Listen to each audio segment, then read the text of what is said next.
Hi, my name is Tom and welcome to my channel Integral Views.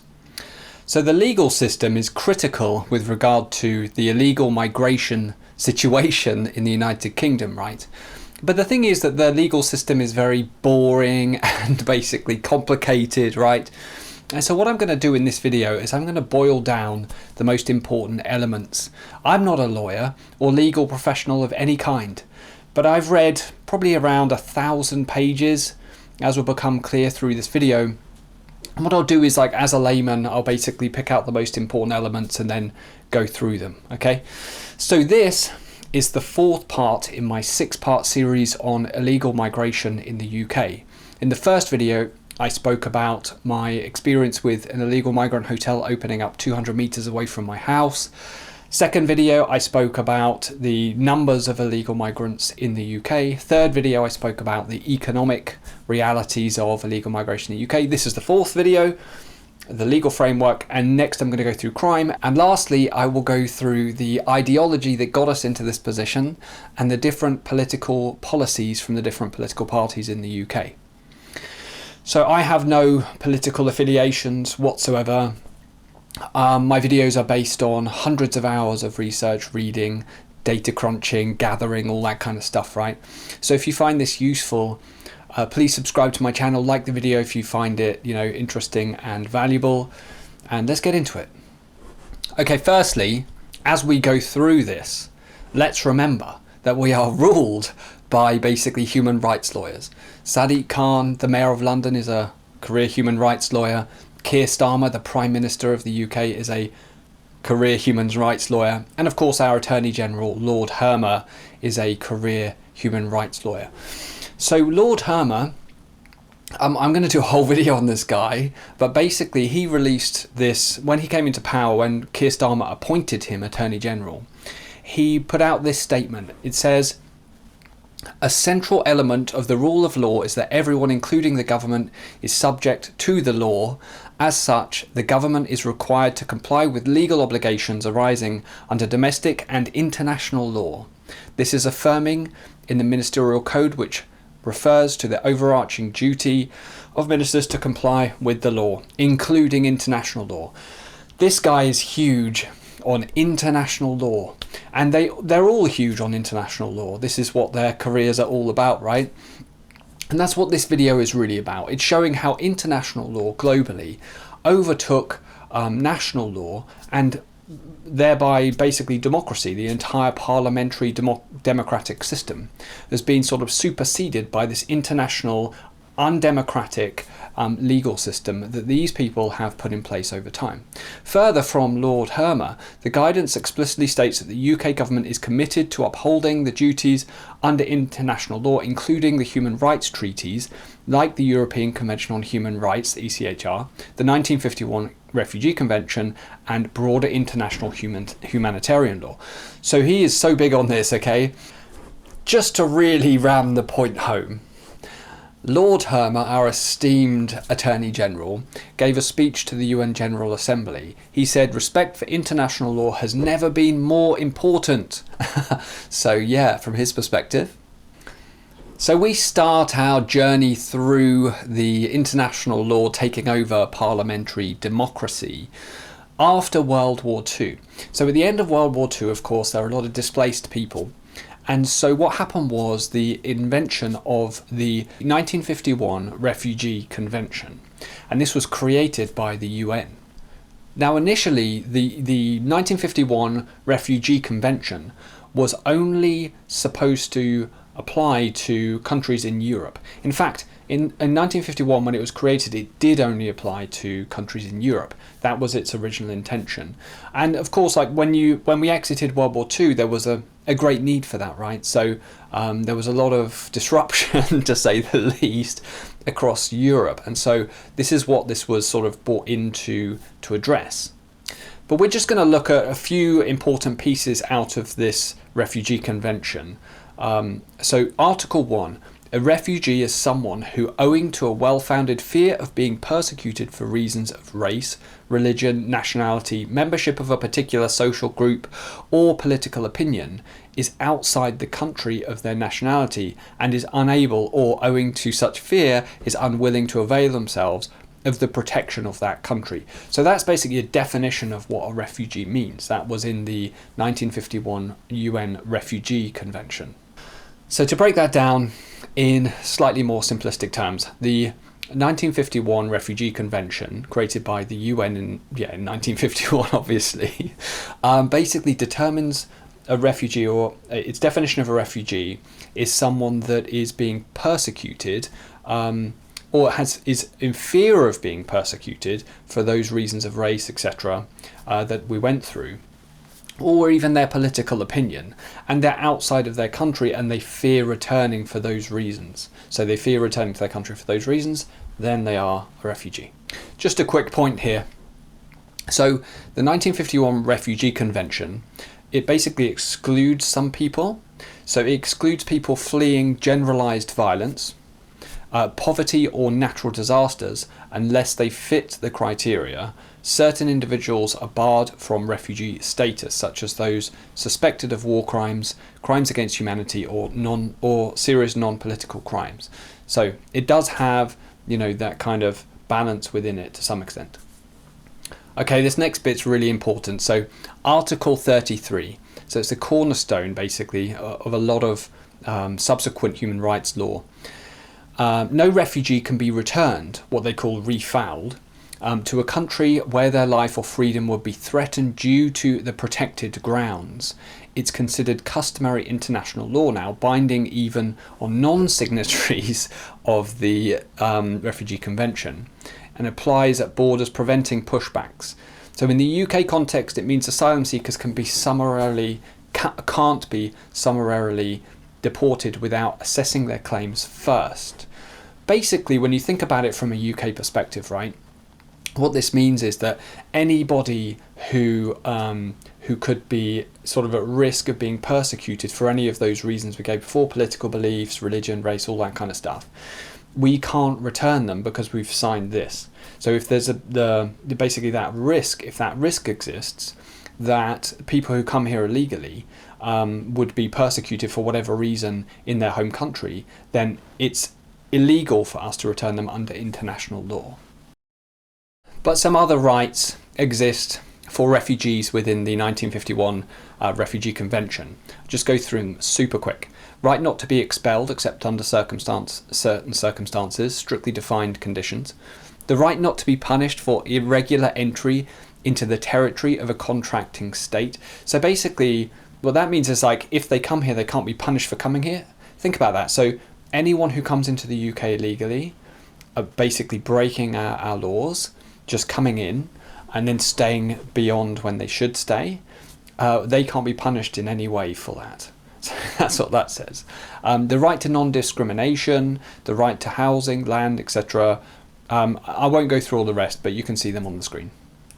What I'm going to show over time during this video is that this initial conception of the 1951 Refugee Convention, right, from the UN, basically grew and grew and grew. And originally this was intended so anybody who was fleeing a war, like a genuine war, so like the one that's happening in Ukraine, but maybe even worse, because we're talking about World War II, right? So where entire countries were taken over. So I think what happened was that gradually it just got expanded and expanded to mean just any kind of persecution at all, and then you can't return them. So it just completely undercut all of our ability to get rid of anybody who enters the country illegally, essentially. So the weird thing about this 1951 UN Convention is basically a lot of this stuff that says, it sort of refers to as rights of refugees. That will be seen as like once someone's been granted asylum, for example. So if someone's granted asylum in the UK, then they would qualify as a refugee and have all of those rights. So it's a little bit kind of blurred, because within the 1951 Convention, it doesn't really make that distinction that you have to approve it. They just have to hit those original criteria. So it's not spelled out all that clearly. So as I've already explained, in 1951, after World War II, this UN Refugee Convention was created, and it was signed by 19 pretty much only European nations. I think Brazil was one of them, but don't quote me on that, pretty sure. But mostly, almost entirely, European nations, including the United Kingdom and all the other nations in Europe that you'd expect. But what happened was, in 1967, it was expanded.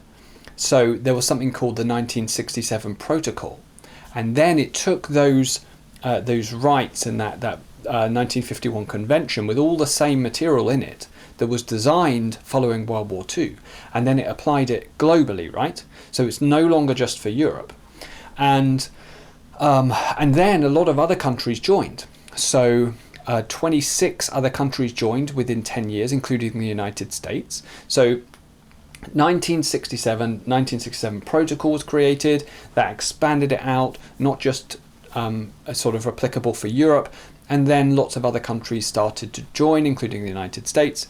As of today, 149 countries are signatories to either the 1951 Convention originally or the 1967 Protocol, or both, right? Now, notably, there are 46 countries that haven't signed either of them, okay? And the really notable countries are the following. So India, the United Arab Emirates, Sri Lanka, Singapore, Qatar, Pakistan, Libya, Kuwait, Lebanon, Iraq, Jordan, Indonesia, Eritrea, Bangladesh. Now, isn't it interesting that a lot of the countries that we're seeing people come from, if the reverse was happening, so if, the situation was reversed and British people were trying to go to countries that they come from, we wouldn't be treated in the same way because they're not signatories to this UN convention. Funny how it's only working in one way there for those countries and many others. So that's the 1951 UN Convention on Refugee Convention. That is a really important piece of legislation, really set the tone. But of course, there's an elephant in the room, and I'm sure you're wondering when I'm going to mention it, the ECHR, the European Convention on Human Rights. And that came about, again, following World War II. So it's basically created following World War II around the same time. I think 1950, I think it was 1950. 12 nations across Europe again. So basically it's, again, very Europe focused because that's where the majority of the impact of World War II happened. And the United Kingdom being one of the sort of the countries that was, instrumental in the creation of the ECHR, was the first country to ratify it. Anyway, so it was kind of fully incorporated into British law in 1998 under Tony Blair, and that is the 1998 Human Rights Act. One thing I really want to make clear in this video is that human rights law basically grew and mutated and changed over decades, right? It's like an industry. There's many people whose careers are entirely invested in this area, and many of them are in power in the UK, as we've already seen. And there's many others, MPs and others, right? Now, as I go forward, as I talk, I'm just going to show up some sort of pieces of text on the screen that just show the progressive kind of nature of the ECHR over time, how it gradually increased its scope. And, the thing is about this is whoever voted on this, a lot of these things are really, really important, critical issues with regard to the governing of a country, and you don't see them in manifestos. It just kind of goes on behind the scenes with these unelected legal professionals who basically gradually change how our country functions for us as citizens. That is very clearly a direct erosion of parliamentary democracy. So I think that human rights law in its current form is entirely incompatible with sovereignty and with a parliamentary democratic system. I just want to quickly address one straw man that I see so often. People will say, well, the ECHR very rarely rules on issues directly related to the United Kingdom. They do, of course, but it's so rare that it's not having a big impact. Now, that's entirely untrue, because the ECHR, the laws with regard to ECHR, has been implemented within our legal system in the Human Rights Act of 1998. And so, for all intents and purposes, yes, it's our domestic law that we're battling with, but it is a reflection of the ECHR law, right? But let's get some really practical examples of how the ECHR frustrates our government with regard to dealing with a major issue that's happening in the United Kingdom at the moment. And we start with Article 3. This is prohibition of torture and inhuman or degrading treatment. The interesting thing about the ECHR when you read it is that it's really short little statements. These articles are really short, so you can just read them. It's all about the way they're interpreted, right? There's all this kind of other interpretation stuff that they do. It's basically like a living document, right? So they basically, it evolves over time, you know, quietly in the shadows, gradually taking more control over the whole kind of way that the world works, what countries can and can't do no matter what their citizens say, or no matter what their citizens want them to do. So, right, with regard to Article 3, let's use one case, okay? So, prohibition of torture and inhuman or degrading treatment. The core text is, no one shall be subjected to torture or to inhuman or degrading treatment or punishment, okay? So basically, no degrading or torture. And, you know, if you're writing that, of course, you think that's a really good thing to do, of course. So you can see why a lot of these human rights lawyers think that they're just holier than thou, okay? Until they actually see the reality of what they're doing, you know, right in front of their face. Hopefully they pay attention. Keir Starmer doesn't seem to be. Anyway, so... Right, so the UK government wanted to send a group of asylum seekers to Rwanda. So you may remember we had this thing called the Rwanda plan. And what that was, so under the Conservatives, we created this plan where we would deport, essentially, asylum seekers, people who arrive in this country illegally. We'd put them on a plane, we'd take them to Rwanda, and then they'd be processed in Rwanda. But essentially what happened was that there were many appeals that happened. So a lot of the people, the asylum seekers, they basically launched all of this legal stuff at our cost, of course. We pay for them to do their legal sort of battles against us. Insane. But what happened was our High Court and then Supreme Court in the UK dismissed all of those claims from the people who we were going to send to Rwanda. So from a UK's legal perspective, we were cleared. It was good to go. The plane was literally full of people on the tarmac. Literally. It was good to go. It was going, okay? Until the ECHR stepped in. So there's something called Rule 39, an interim measure, okay? And you can think of it like a temporary emergency pause, right? This is so infuriating. So it's issued by an anonymous ECHR duty judge. They're anonymous. They just say, no, interim measure, you can't do that. Rule 30, no, not allowed to do that. Don't let that plane take off. I know it's not my country, but you're not allowed to do that. No. Okay, crazy. Like, who the hell gave you permission to say that to us when all of our highest courts have said yes? So Rule 39 measures are binding under international law, and the UK has always complied with them. But in theory, a government could choose to ignore it. Because what is anybody really going to do? They're going to go to war with us because we put people on a plane and took them to Rwanda? Don't know. Probably not, right? But we, of course, as our Attorney General, Lord Hermer, has stated so clearly, we hold it in such high regard, right? No matter what. So that is an example of how Article 3 frustrates our government and our parliamentary democratic system in basically carrying out the necessary actions for the benefit of British citizens. So that was Article 3, but there's more, of course there's more, there's always more with these human rights lawyers. Article 5 next, right to liberty and security. Core text, everyone has the right to liberty and security of person. No one shall be deprived of his liberty save in accordance with a procedure prescribed by law. Okay? Now, in 2022, there was this basically like a migrant camp that the government set up. And what happened was there were 4,000 migrants that were stored, that were put in that camp. And actually it was only designed to handle 1,600. But because of the numbers that we were getting in the UK, we ended up with 4,000, right? So Article 5 claims started coming in from the asylum seekers, of course, paid for by us. And BBC reported government fury with ministers accusing judges of generous interpretations that frustrate removals. So again, the ECHR is basically frustrating our ability to deal with the very serious, very significant, fundamental problem that we're facing as a country. The ECHR is preventing us from dealing with that.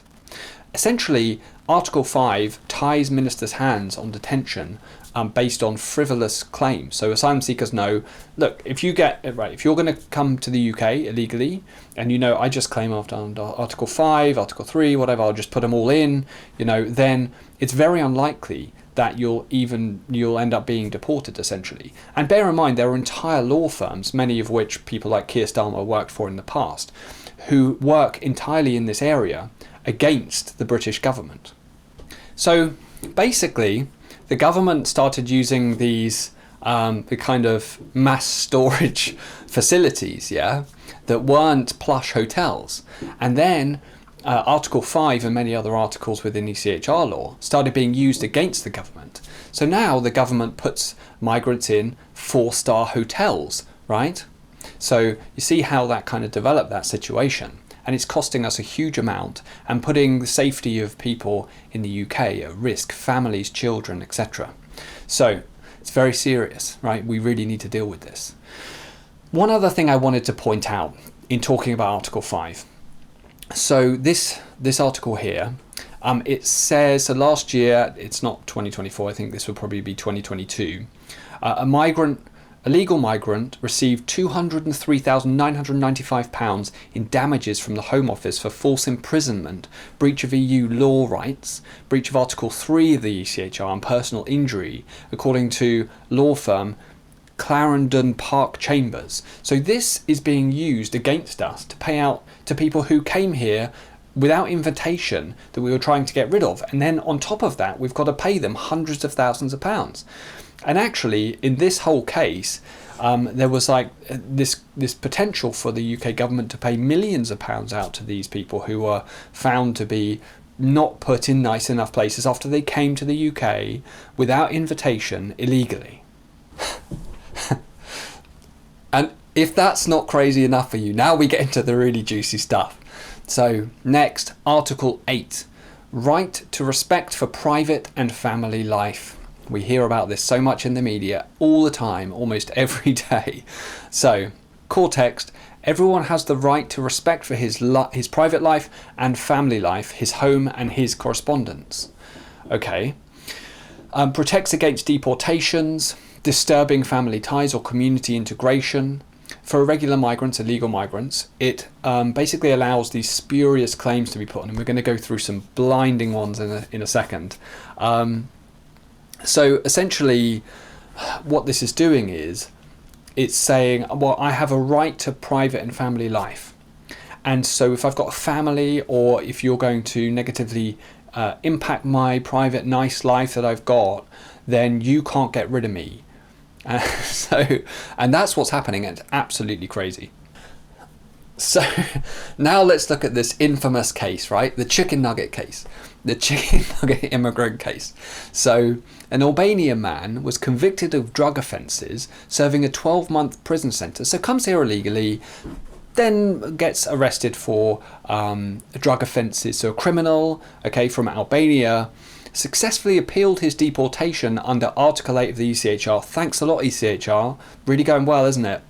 Arguing removal would separate him from his UK-based family and disrupt his children's routine, specifically his role in providing chicken nuggets as part of their private life. So this was basically like, my son likes these chicken nuggets in the UK, and so you can't it's going to impact my life so badly and his life so badly to not have those chicken nuggets that you have no right to have. from my perspective. You had no right to those chicken nuggets. You know, you came here, you weren't asked to come here, you committed crimes here. This is madness. But there are very many more of these cases, yeah? And some of them extremely serious.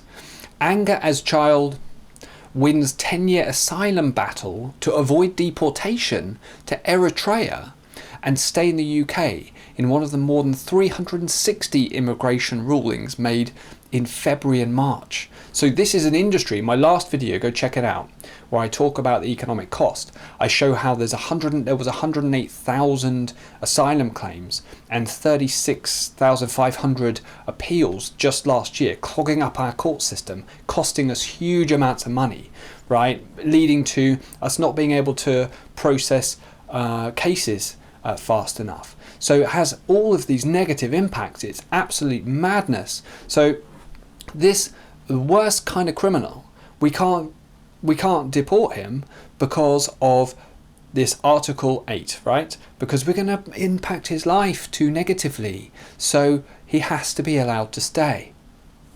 Now, the thing is, yeah, just as a quick reflection, human rights, isn't it supposed to like apply fairness? Isn't law supposed to be about fairness? And, you know, what about the rights of people in this country? What about all of the kind of erosion, degradation of our living standards? Where's our human rights, basically? So this is just completely ridiculous stuff. But there's more, of course. Of course there's more. Nigerian who can't be deported because European judges say it will violate his right to family life. So come here, do whatever you want, literally anything, criminal, horrible, disgraceful actions, and then we can't deport you. So where's the bar? Who can we deport? It's just, you know, I'm sorry, but I know I'm saying this too much, but come on, this is not working. All right, the last one. Violent Lithuanian burglar allowed to stay in the UK over right to family life again. But look, we see these in the news all the time. This is happening all the time. It's an industry. We're paying for this. We're not only paying for the accommodation. People often will work illegally in the economy, costing us lost tax, lost jobs.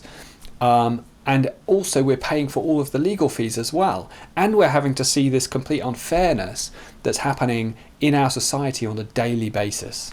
So Keir Starmer, Lord Hermer, Sadiq Khan, all of you human rights lawyers, I hope you're really proud of yourselves. All right, sorry, I've ranted. I couldn't help myself. I've ranted a bit too much. But look, I find this stuff maddening. It's so clearly wrong. Gotta change.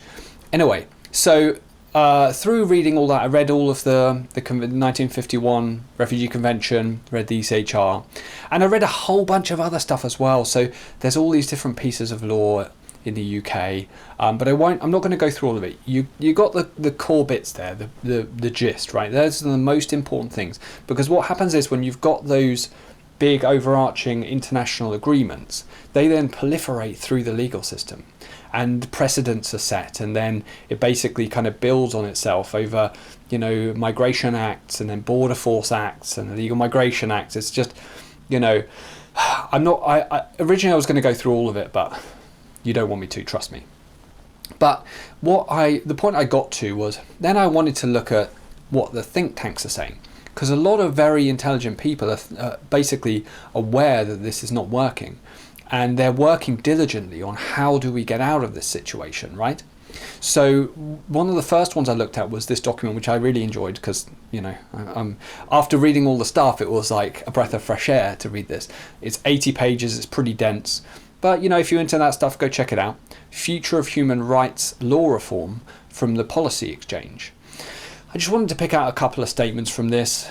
One I thought was really important. It says the convention has been tried and tested for 75 years now and has proved increasingly incompatible with our constitution and damaging to the common good.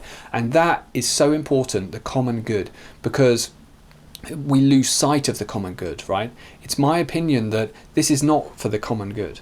What's happening here is we're basically eroding our country, and we're actually preventing our ability to help other nations. We need to have a strong economy, a strong functioning society and economy, in order to be able to potentially provide no strings attached aid, right, to other countries. Just having these people come constantly, they can be criminals we don't know, is just clearly extremely wrong. And it was nicely outlined in that statement.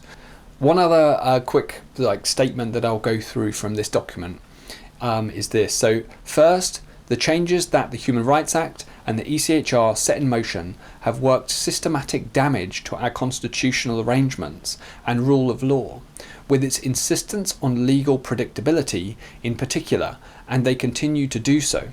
Repair is warranted to protect parliamentary democracy and to restore the rule of law and to prevent further damage. I completely agree.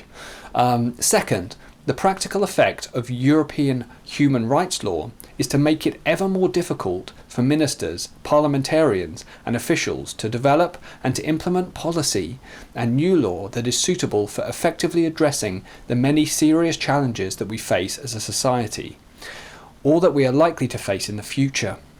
I completely agree, because what it's saying is, not only is it preventing our ability to deal with situations and be nimble and use our voting and democratic rights as a country, as citizens, to implement things that need to happen in the country, but it's preventing us from doing so in the future. So human rights law is developing on its own, undemocratically, with these legal professionals, come politicians, come legal professionals, it's blurred, right?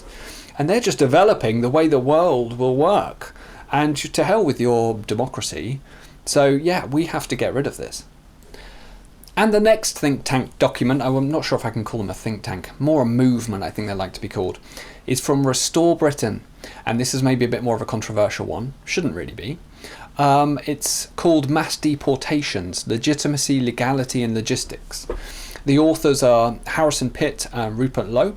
So basically, this document is interesting. I read the whole thing, 105 pages.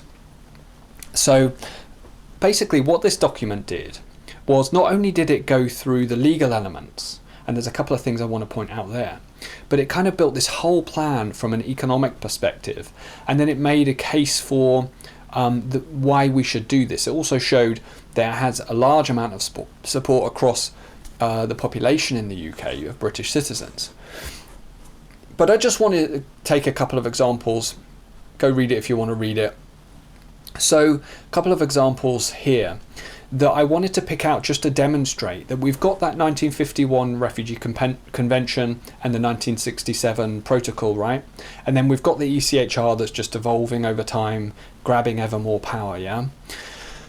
But what's happened is that this has kind of proliferated into UK legislation in many different acts over time. So really we need to go and pick it all out.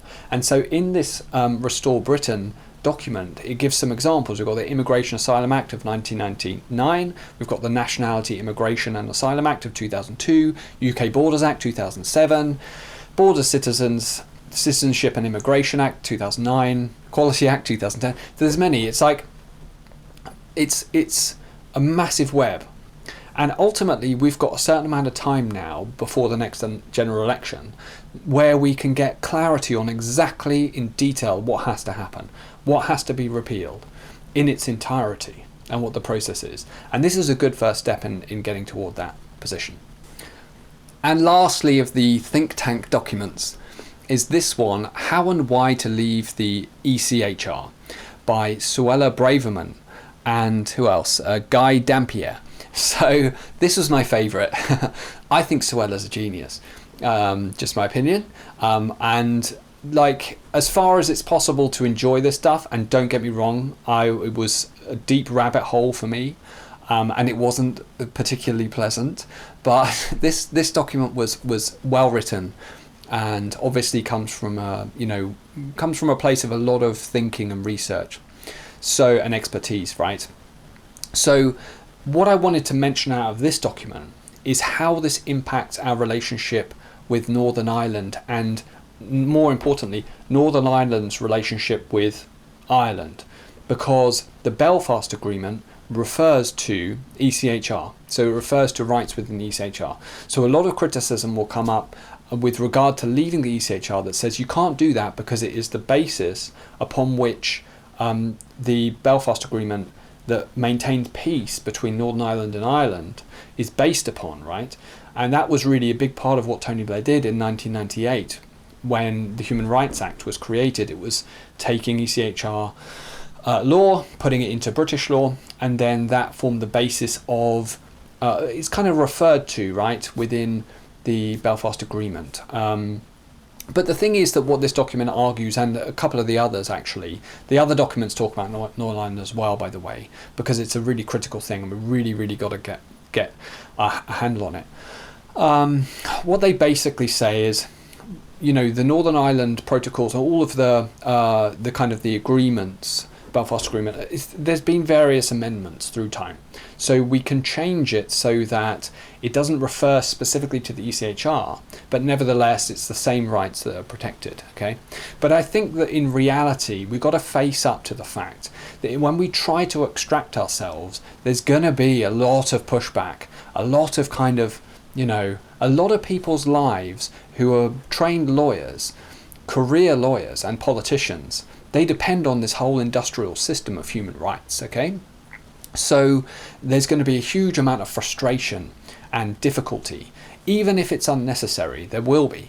And so we've got to plan for that in every way that's possible between now and when it actually takes place. Now, within these think tanks, and just generally in conversation, you know, in kind of a lot of the debates around what to do about this situation, from people who actually do want to address it, there are three main options that are being discussed. They are ignoring the ECHR, so basically still being a member of it, but just ignoring it.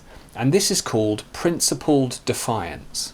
And a lot of this is discussed within those three think tank documents that I referred to in this video, right? So principled defiance is basically just ignore it, pretend it doesn't exist, right? The second option then is we reform the ECHR from within. So we stay a member, but then we reform it gradually. But the reality is there's so many other signatories, it impacts so many other countries. And even if there's a will to change it from other countries, it takes forever, right? The whole European system is designed to take forever to do anything that's positive, it seems, right? Apart from regulate bottle caps. Madness. They did that pretty fast without telling anyone. Oh, there it is, right? Actually, maybe it probably took like a decade behind the scenes. But yeah, there we go. So you got those two, right? First one is principled defiance. Ignore the ECHR, pretend it doesn't exist. Then you've got reform ECHR from within, never going to happen, going to take a decade, don't have that long to wait, okay? And then the last one is leave the ECHR. And so a lot of those documents that I went through, they basically conclude we've got to leave the ECHR. And so that's really what we're focusing on. Now, something I want to sort of talk about quick, right, is that we already tried the ignore the ECHR route, the principled defiance route, okay? So a lot of this is not known in the general public. But what was actually happening under the Tories, and they get a lot of slack and a lot of blame, and rightly so, because of the Boris wave, right? And their general approach to everything. But the thing is that Suella Braverman, what she was doing was the right thing, in my opinion, at that time. She was trying to deal with it. We had two different pieces of legislation that were happening. We had the Illegal Migration Act of 2023, and what the Illegal Migration Act of 2023 did, which went through, by the way, right, but was never implemented because they lost power before it could be, but it went through and it would have been, right, if they were voted back in.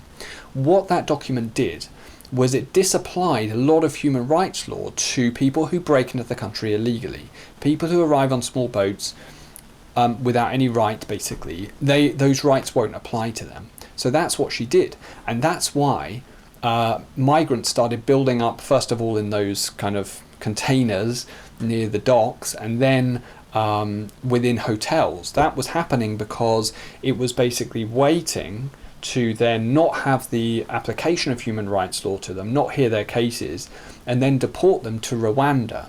So that was the second part of the plan, right, that the ECHR stepped in to stop. So they were trying to take the approach of principled defiance, which is, yeah, we're still signatories to this stuff, but we're just going to kind of ignore you. We're going to not apply human rights law to these people because we don't want to, and then we're going to move them to Rwanda because that's what we think is the best thing for our country. But it never actually came to fruition, right? Now, the Labour government, the first thing that they did, literally, first and second, I think it really is the first and second thing that they did, was they got rid of the whole Rwanda plan, and then they gutted the Illegal Migration Act of 2023, so that human rights law will apply to asylum seekers again. And then Lord Hermer, with his international law as supreme kind of rhetoric, okay? And so at that point then, what Labour's approach was, let's process all these claims. Yes, the human rights law applies, so let's get them all into court and start processing through. We'll approve, and then you'll go in and you'll work for the economy, right? We need more houses. That was part of their housing plan. And this is all outlined in a Fabian document, which I went through. This is the one, if you want to go and look it up on the Fabian website. And what that talks about is basically industrializing the whole illegal migration process, so that we employ thousands of staff and we just treat it like we just get more and more people in, get them working, and then everything's good, right? No, it's not good. Okay, so to summarize, look, in my previous video I said we should just shut down the whole asylum system, and I kind of still think that. What I actually think, right, is that what we should do to balance, okay, to be balanced, maybe shut it all down to begin with, and then gradually reform it, okay, after that. I say what we should do is principled defiance from the beginning, day one, just pretend it doesn't exist. And at the same time, say we're leaving the UN Convention, we're disapplying all of this stuff in our law, and we're leaving the ECHR, right? It will take 6 months for us to completely leave. And during that 6 months, we just ignore the rulings, basically, and we deal with it as if it doesn't exist. So, but we're clear that we're leaving, okay? And then what I think should happen is we should return to a 1951 Refugee Convention as it was initially established, because it was Europe only.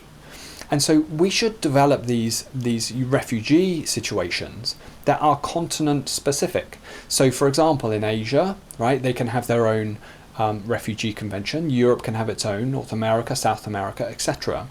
And then refugees from those countries within that continent can seek asylum within that continent specifically. And what that then does is it actually has this knock-on effect of countries surrounding countries in trouble being more invested in maintaining a positive situation within their local geographical environment, right? So now what's happening is, there's all this problem, there's this huge problem in wherever it may be, right, in Sudan or wherever it may be. But, surrounding nations are like, well, okay. And then, it becomes our problem to deal with in Europe. And that's ridiculous, because the people coming here don't share culture, don't share language, and essentially it's incredibly difficult for them to integrate into our society. This was never the intention of human rights law. And I think we need to return to this kind of continent-specific approach. Just to be crystal clear, we should, of course, leave the ECHR. All right.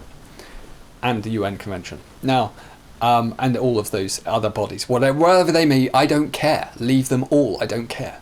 Okay, so that's how I feel about it. Now, and through this series, hopefully I'm demonstrating the negative impact of it and why that is a rational and moral perspective. So, I know I've ranted a lot in this video, but cut me some slack. I read nearly 1,000 pages of legal documents and think tank documents. I went so deep into the rabbit hole. So look, if you found that entertaining or interesting, valuable in any way, I really appreciate any support, likes, subscribing. I really appreciate it very much.